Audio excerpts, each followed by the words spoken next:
क्योंकि हर किसी को परेशानी है तो सिर्फ ये कि महंगाई महंगाई महंगाई कब खत्म होगी।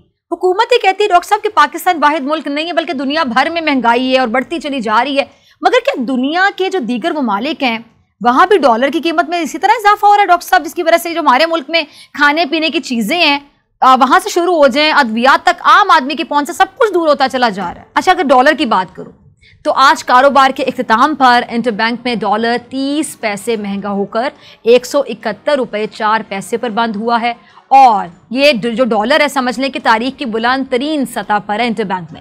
अब मैं ये बताऊं कि एक हफ्ते पहले एशियन डेवलपमेंट बैंक की रिपोर्ट आई है और वो ये कहते हैं कि खित्ते में सबसे ज्यादा महंगाई पाकिस्तान में है, उनकी रिपोर्ट है। 5 दिन पहले पाक फौज ने आला सतह के तकर्रुर और तबादले किए जिसमें लेफ्टिनेंट जनरल्स को कोर कमांडर्स के ओहदों पर लगाया गया। इन्हीं पोस्टिंग में पाकिस्तान के सुप्रीम खुफिया इदारे इंटर सर्विसेज इंटेलिजेंस यानी ISI के डायरेक्टर जनरल का तकर्रुर भी था, जिस पर लेफ्टिनेंट जनरल फैज हमीद की जगह लेफ्टिनेंट जनरल नदीम अंजुम के नाम की एक प्रेस रिलीज जारी हुई। इन इश्यूज को इस तरह प्रेस कॉन्फ्रेंस में नहीं डिस्कस करना चाहिए। अगर कोई मामला था, अगर किसी जगह कोई बात थी तो इसको इस तरह ओपन नहीं होना चाहता। उन ट्वीट्स को पाकिस्तान के मीडिया से ज्यादा भारत के मीडिया ने उछाला। उन्हें कि अगर यह हुकूमत आज गिर जाती है तो ना हम में से कोई महंगाई कंट्रोल कर सकेगा, ना हम में से कोई मामला को बचा सकेगा। पीटीआई की गवर्नमेंट है जिनको वोट दिया गया, ये जो तब्दीली की गवर्नमेंट है जिन्होंने नारा लगाया कि तब्दीली हम लेकर आएंगे, करप्शन का खात्मा करेंगे, ऐसे ऐसे इकदाम करेंगे कि मुल्क में तब्दीली आएगी। इनका तो एजेंडा ये ना कि तब्दीली लाना। तो अगर तब्दीली बल्ले को जिन्होंने वोट दिया, इनको जिन्होंने ये जो मैंडेट दिया, अगर अभी ये भी तब्दीली ना ला सकें, ये भी वक्त को ना बदल सके, ये भी हालात को ना बदल सके, ये भी निज़ाम को ना बदल सके, तो फिर ऐसे कैसे चले। पर इंटरबैंक में डॉलर 30 पैसे महंगा होकर 171 रुपये 4 पैसे पर बंद हुआ है और ये जो डॉलर है समझ लें कि तारीख की बुलंद तरीन सतह पर है इंटरबैंक में। अब दूसरी तरफ सदर ममलिकत डॉक्टर आरिफ अलवी ने कहा है कि दुनिया भर में महंगाई बढ़ रही है और पाकिस्तान दुनिया का वो वाहिद मुल्क नहीं है जिसे इस चैलेंज का अकेले सामना करना पड़ रहा है।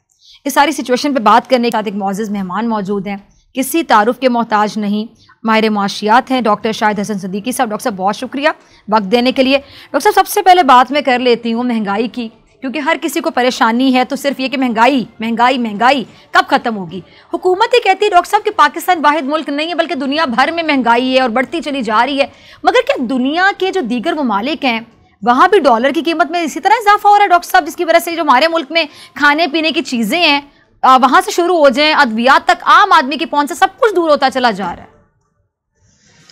बहुत शुक्रिया आपका। पहले मैं ये बताऊं कि एक हफ्ते पहले एशियन डेवलपमेंट बैंक की रिपोर्ट आई है और वो ये कहते हैं कि खित्ते में सबसे ज्यादा महंगाई पाकिस्तान में है, उनकी रिपोर्ट है। और जो शरह नमू है उसमें पाकिस्तान का 5वां नंबर है। दूसरी बात ये थी कि रुपए की कदर जो गिराई गई है वो 18, आप भी समझे 18 रुपया फी डॉलर 5 महीने में। तो ये तो गिराया गया है, आपको सब कुछ पता था और आपने जो है वो तिजारती खसारा बढ़ने दिया। यानी अगर आपको 42 अरब डॉलर का तिजारती खसारा हो गया जो है 15 महीने में, और सितंबर 2020 को हमें अंदाजा हो गया था, स्टेट बैंक को अंदाजा हो गया था कि ये तिजारती खसारा बढ़ रहा है। तो अब जो उन्होंने अक्टूबर में रेस्ट्रिक्शंस लगाई हैं इंपोर्ट के ऊपर फ्री, तो मेरा सवाल ये होगा कि मेहरबानी करके ये बताइए कि सितंबर 2020 में अगर आप ये कर लेते तो ये तबाही जो आ चुकी है ये नहीं आती। नंबर 1 तो बुनियादी चीज ये है। तो फिर वो दिवालिया थे, तो फिर ये क्या है? मेरा मुल्क है, मैं तो दिवाली मतलब इस्तेमाल नहीं करता, लेकिन ये मुझे पता है कि शरह नमू सुस्त हुई है, महंगाई बढ़ी है, फॉरेन डायरेक्ट इन्वेस्टमेंट गिरा है। जबकि ये कहा करते थे कि पहले फॉरेन इन्वेस्टमेंट नहीं आ रहा, कि लोगों का किसी को हुकूमत पर कॉन्फिडेंस नहीं है, तो ये 5 साल से फॉरेन डायरेक्ट इन्वेस्टमेंट क्यों गिरा है? 2018 के लेवल पे क्यों आया? टोटल फॉरेन इन्वेस्टमेंट क्यों गिरा? पाकिस्तान में जो बैरूनी कर्जे बढ़े हैं 3 महीनों में 9 अरब डॉलर सालाना बढ़े हैं। पाकिस्तान में जो कर्जे बढ़े हैं मजमू, वो 3 साल में 18,000 अरब रुपए के बढ़े हैं, यानी 6,000 अरब रुपया सालाना। डॉक्टर साहब मेरा भी एक सवाल है, मैं आपकी बात खत्म होने का इंतजार करी थी, मैं इंटरप्ट नहीं करना चाहती। डॉक्टर साहब ये जो हुकूमती ज़राए के मुताबिक खबरें सामने आती रहती है, हुकूमती ज़राए के मुताबिक जी कि जी गर्दिशी जो कर्जा है अब जिस तरह के जी 2294 अरब रुपये तक पहुंच गया है, इसकी क्या वजह है कि हुकूमत अब तक ये जो गर्दिशी कर्जे हैं इन पर काबू पाने में नाकाम रही है? देखिए ये तो 2009 से अच्छी हमारा हिकमत अमली मसला चल नहीं है, रहा अच्छी है। स्ट्रैटेजी नहीं है, क्या मतलब क्या वजह है? उसकी वजह मैं आपसे सिर्फ ये पहले ये बता दूं कि PMLN का जो दौर था 5 साल का, उसमें 1127 अरब रुपए के गर्दिशी कर्जे थे। अब ये उससे दुगने हो गए 3 साल में जी। तो ये दुगने क्यों हुए? इसकी बुनियादी वजह ये है कि आप अपने मईशत को रिस्ट्रक्चर नहीं करते। आपका जो है वो 3,500 अरब रुपए साल के डोमेस्टिक डेट बढ़ जाते हैं, 9 अरब डॉलर के वो बढ़ जाते हैं। 5 दिन पहले पाक फौज ने आला सतह के तकर्रुर और तबादले किए, जिसमें लेफ्टिनेंट जनरल्स को कोर कमांडर्स के ओहदों पर लगाया गया। इन्हीं पोस्टिंग में पाकिस्तान के सुप्रीम खुफिया इदारे इंटर सर्विसेज इंटेलिजेंस यानी ISI के डायरेक्टर जनरल का तकर्रुर भी था, जिस पर लेफ्टिनेंट जनरल फैज हमीद की जगह लेफ्टिनेंट जनरल नदीम अंजुम के नाम की एक प्रेस रिलीज जारी हुई। और ये प्रेस रिलीज जारी करने वाला कोई और नहीं बल्कि पाक फौज का तर्जुमान इदारा ISPR था। लेकिन फिर उसी रोज से ये सोशल मीडिया पर भी ये खबर गर्दिश करने लगी कि DG ISI की तैनाती चूंकि वजीर आजम का इख्तियार है, इसलिए अभी तक उन्होंने लेफ्टिनेंट जनरल नदीम अंजुम के नाम का नोटिफिकेशन जारी नहीं किया। बात यह है कि जो असल चीज है वो है कि इस वक्त हम एक बहुत ही सेंसिटिव सिक्योरिटी सिचुएशन में, अफगानिस्तान आपको पता है कि किस हालत में है इस वक्त। एक बहुत बड़ा क्राइसिस वहां ह्यूमैनिटेरियन होने वाला है। अगर वहां हो गया तो वो सारा इन्फ्लक्स आपको पता ही आएगा। इस सूरत हाल को देख के बहुत से फैसले जो है उनको रीथॉट, रिवाइज, रिविजिट करना पड़ता है, क्योंकि हर रोज सिचुएशन चेंज हो रही होती है। मेरे ख्याल में इन सारे फैसलों को मद्देनजर रख के ही ये प्रेस रिलीज जारी की गई, और जो तैनातियां करनी थी, तकर्रुर तबादले करने थे, वो इन हालात के मुताबिक ही मेरे ख्याल में किए गए, if I am not wrong. आपका ख्याल अपना ख्याल है, इसी तरह मेरा ख्याल है, और इसी तरह इदारों का और जो है प्राइम मिनिस्टर उनके ख्यालात है।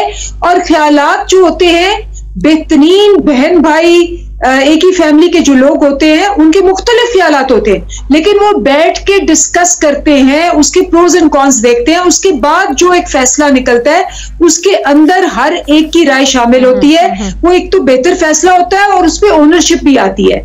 इन इश्यूज को इस तरह प्रेस कॉन्फ्रेंस में नहीं डिस्कस करना चाहिए। अगर कोई मामला था, अगर किसी जगह कोई बात थी, तो इसको इस तरह ओपन नहीं होना चाहिए था। जिस दिन यह मामला हुआ, आपने अपोजिशन के कुछ लोगों के ट्वीट देखे, उन ट्वीट्स को पाकिस्तान के मीडिया से ज्यादा भारत के मीडिया ने उछाला। उसके बाद मेरे कुछ सीनियर सहाफियों के ट्वीट भी देखे, वो भी ट्वीट सामने हैं। उसके बाद कुछ और लोग भी इस पर लग गए, और आज रहती रुती कसर जो थी वो हुकूमत ने निकाल दी। जब हुकूमती तर्जमान प्रेस कॉन्फ्रेंस के अंदर ऐसी बात कहते हैं और खुद किस चीज को हवा देते हैं, तो फिर वो मुतनाज़ा से मुतनाज़ा चीज बनती जाती है। और इसके बाद आज आप तबसरे देख रहे हैं, आज आप जरा गैर मुल्की मीडिया, खुसूसन भारतीय मीडिया देखें, उसमें वो क्या कर रहे हैं। हमें ऐसी गुफ्तगू करनी ही नहीं चाहिए थी। बात यह है कि यासर बिल्कुल ये जो हुआ गलत हुआ है। उन्हें कि अगर यह हुकूमत आज गिर जाती है तो ना हम में से कोई महंगाई कंट्रोल कर सकेगा, ना हम में से कोई मामलात को बचा सकेगा, ना हम में से कोई जो है मामलात को दुरुस्त सिमत ले जा सकेगा। इस हुकूमत के खिलाफ तहरीक चलाते रहें, लेकिन किसी जगह यह कोशिश ना करें कि यह हुकूमत खत्म हो। उन्होंने कहा भाई, दो बड़ी छोटी जमातों के रहनुमा थे, उन्होंने कहा ये आप क्या कह रहे हैं? उन्होंने कहा जी बिल्कुल दुरुस्त कह रहे हैं। क्या इन हालात में हम हुकूमत कर सकते हैं? क्या हम महंगाई को कंट्रोल कर सकते हैं? जितना मर्जी पैसा ले आए। क्या हम डॉलर की कीमत नीचे ला सकते हैं? क्या हम इंटरनेशनल जो सिनेरियो बना अफगानिस्तान के हवाले से कुछ कर सकते हैं? उन्होंने कहा जी नहीं कर सकते।